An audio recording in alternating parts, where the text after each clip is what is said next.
Hero Naga Chaitanya Thandel cinema షూటింగ్లో బిజీగా ఉన్నారు. ఈ సినిమా షూటింగ్ను త్వరగా కంప్లీట్ చేసే పనిలో పడ్డారు. ఈ సినిమా పూర్తయిన వెంటనే విరూపాక్ష డైరెక్టర్ కార్తీక్ వర్మ దండు దర్శకత్వంలో తన తదుపరి చిత్రాన్ని చేయబోతున్నారు. ఇప్పటికే ఈ సినిమాలో పూజా హెగ్డే హీరోయిన్గా నటిస్తున్నట్లు వార్తలు వినిపించాయి. దీనికి తోడు ఇప్పుడు మీనాక్షి చౌదరి కూడా హీరోయిన్గా నటిస్తుంది అంటూ వార్తలు వినిపిస్తున్నాయి. ఇకపోతే నాగ చైతన్యతో మీనాక్షి చౌదరి మొదటిసారి నటిస్తుంది. ఈ కాంబో ఫ్రెష్గా ఉంటుందని చిత్ర బృందం కూడా భావిస్తుందట. ఇకపోతే ఇందులో పూజా హెగ్డే కూడా నటిస్తూ ఉండడంతో ఈమె సీనియర్ హీరోయిన్ ని డామినేట్ చేస్తుందా అనే అనుమానాలు వ్యక్తమవుతున్నాయి. ఇక నాగ చైతన్యకు ఇది 24వ చిత్రం.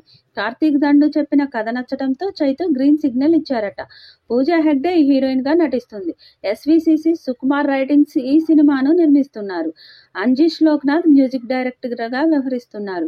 ఈ సినిమాను త్వరలోనే పూజా కార్యక్రమాలతో సెట్స్ మీదకు తీసుకువెళ్లే ఆలోచనలో నాగ చైతన్య ఉన్నారు.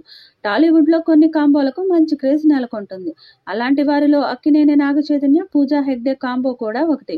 ఒక లైలా కోసం సినిమాలో వీరి కాంబినేషన్ ప్రేక్షకులను ఆకట్టుకుంది. ఇక ఆ తర్వాత వీరి కాంబినేషన్ లో సినిమా ఏదీ రాలేదు. అయితే ఇప్పుడు త్వరలోనే వీరి కాంబోలో ఓ సినిమా రాబోతుందని తెలుస్తుంది. విరూపాక్ష దర్శకుడు కార్తీక్ వర్మ దండు తెరకెక్కించనున్న ఓ సూపర్ న్యాచురల్ థ్రిల్లర్ సినిమాలో నాగ చైతన్య నటించేందుకు రెడీ అవుతున్నట్లుగా తెలుస్తుంది. ఈ సినిమాలో హీరోయిన్ గా పూజా హెగ్డేను మేకర్స్ తీసుకునేందుకు ఆసక్తిని చూపుతున్నారట. దీంతో వీరిద్దరి కాంబినేషన్ త్వరలోనే సెట్ కానుందని అభిమానులు ఆశిస్తున్నారు. ఈ సినిమాను భోగవల్లి ప్రసాద్ నిర్మిస్తున్నారు.